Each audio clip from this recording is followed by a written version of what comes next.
మీ ఎలాంటి వ్యాపార ప్రకటనలకైనా వెంటనే మా ఛానల్ సంప్రదించండి. వీక్షకులందరికీ నమస్కారం.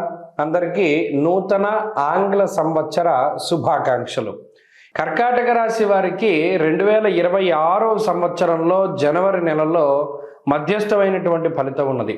సరే, అందుకు మంచిదే, ఇబ్బందికరమైన ఫలితాలు ఏం కనబడడం లేదు.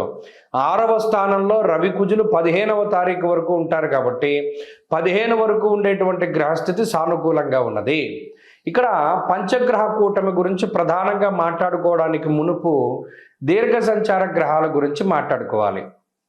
ముఖ్యంగా గురుడు 12వ స్థానంలో అర్ధశుభుడు, శుభమూలో వ్యయశ్చైవ అన్నారు. అంటే అర్ధశుభుడే, అంటే 12 అంటే ఖర్చే, కానీ శుభమూలకంగా డబ్బు ఖర్చు పెట్టిస్తారు.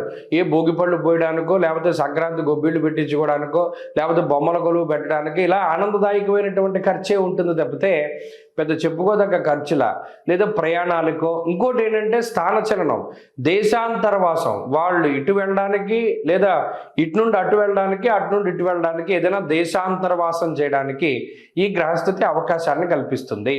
ఇంకొక ముఖ్యమైనటువంటి విషయం ఏమిటి అంటే, ఈ పంచగ్రహ కూటమిలో భాగంగా, అంటే దీర్ఘ సంచార గ్రహాల్లో మరి గురుడు అర్ధశుభుడు, రాహువు అష్టమ స్థాన స్థిత గ్రహంగా ప్రతికూలించే గ్రహమే.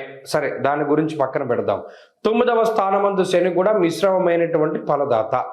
ఇక్కడ ఈ 3 గ్రహాల్లో గురుడు అర్ధశుభుడు, రాహువు పాపి, శని పాపి. అందుకని 3 2.5 పాయింట్లే వచ్చాయి మీకు. మరి పంచగ్రహ కూటమిలో భాగంగా రవి కుజులు దాదాపుగా 15వ తారీఖు వరకు అనుకూలిస్తే 15వ తారీఖు నుండి మిశ్రమమైన స్థానాలకు వెళ్ళిపోతున్నారు. అంటే ఓవరాల్గా ఈ జనవరి నెలలో ఏదైనా బలం ఉంది అని అనుకుంటే అది 15వ తారీఖు లోపు మాత్రమే బలం ఉన్నట్టు. 15వ తారీఖు దాటిపోతే బలం తగ్గిపోతుంది. కాబట్టి ముఖ్యమైనటువంటి పనులన్నీ కూడా ఈ లోపులోనే పూర్తి చేసుకోవాలి. 7వ స్థానంలో రవి కుజులు ఉండడం వల్ల సామంత జన విద్వేష దారాపీడ సుతామయము. అంటే కొన్ని సందర్భాల్లో కుటుంబానికి దూరంగా వెళ్ళవలసి రావడము, లేదా ఏదైనా మీకు ముఖ్యమైనటువంటి పనులు ఉండిపోవడం వల్ల మీరు ఈ ఉద్యోగంలో ఉండిపోయి మీ వాళ్ళని పండక్కి పంపుతూ ఉండడం లాంటి పరిస్థితులు కూడా ఏర్పడవచ్చు. కాబట్టి వీటన్నిటినీ కూడా దృష్టిలో పెట్టుకోవాలి. మరీ ముఖ్యంగా ఆర్థిక సంబంధమైనటువంటి వ్యవహారాలు మధ్యస్థంగానే ఉన్నాయి. ఆరోగ్యకరమైనటువంటి విషయాలు మధ్యస్థంగానే ఉన్నాయి.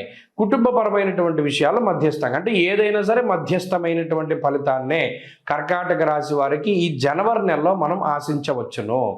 దీనికి కారణం ఏంటి అంటే, ఈ పంచగ్రహ కూటమి సాధారణమైనటువంటి ఫలితాన్ని ఇస్తుంది. అటు బాగా లేదు, లేదా ఇటు బాగా ఉంది అనేటువంటి స్థితి లేదు.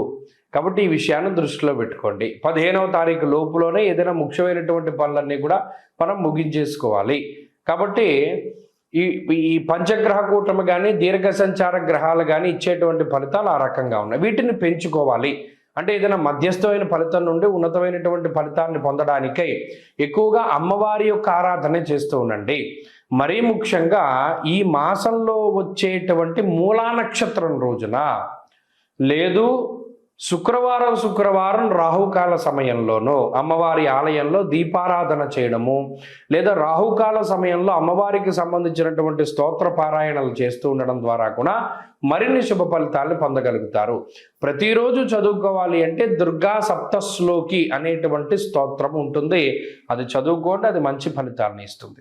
ఈ కొత్త సంవత్సరంలో అందరికీ ఆయురారోగ్య ఐశ్వర్యాదులు కలగాలని, పరమేశ్వరుడి యొక్క అనుగ్రహం ఉండాలి అని, అలాగే ఈ సంవత్సరంలో ఏర్పడేటువంటి దేశారిష్ట యోగాలు, దుర్భిక్ష ఉల్కాపాతాలు, లేదా మరేతరత్ర దోషాదుల వల్ల ప్రజలు ఏ రకంగానూ ఇబ్బంది పడకూడదు అని చెప్పి మనస్ఫూర్తిగా భగవంతుడిని మరొకసారి ప్రార్థిస్తూ, నూతన సంవత్సరంలో ఈ ఆంగ్ల సంవత్సరంలో మొట్టమొదటి నెల జనవరి నెలలో ఉండేటువంటి గ్రహస్థితిని మనం పరిశీలిద్దాం. ముఖ్యంగా ఈ నెలలోనే పంచగ్రహ కూటమి అనేటువంటిది సంభవించబోతూ ఉన్నది.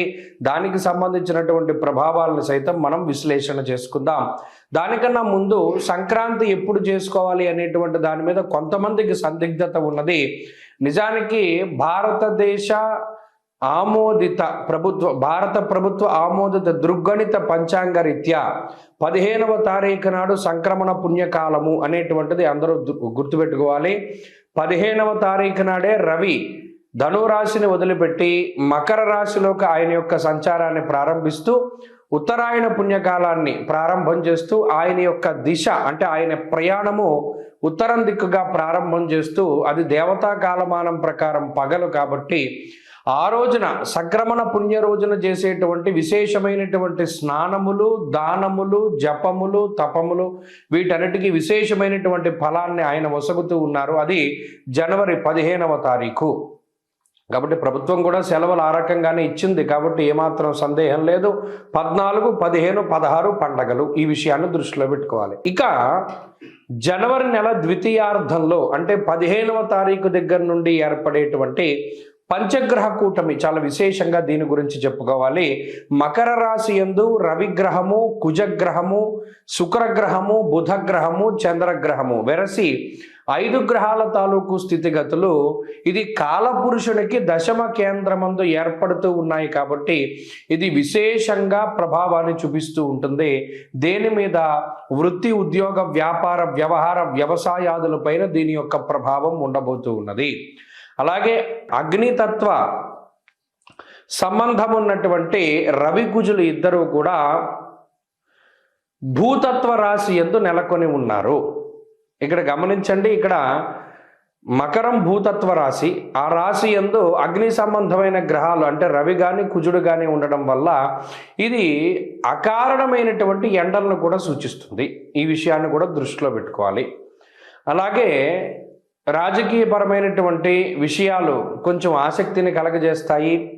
భూ సంబంధమైనటువంటి లావాదేవీలు అవి కూడా కొంత వెనకబడుతూ ఉండేటువంటి విషయాలను మనం దృష్టిలో పెట్టుకోవాలి. ఏదైనా ఉద్యోగాదుల మీద ప్రభావంగా ఈ విషయం ఈ రవికుజులు అలాగే బుధ, శుక్రులు, చంద్రులు కలిసి ఉన్నటువంటి స్థితి ప్రధానంగా అది ప్రభావాన్ని చూపెడుతూ ఉంటుంది. కాబట్టి ఈ కూటమి, పంచగ్రహ కూటమి 12 రాశుల పైన ఏ విధమైన ప్రభావాన్ని చూపెడుతుంది అనేటువంటిది మనం క్లుప్తంగా తెలుసుకునేటువంటి ప్రయత్నం చేద్దాం.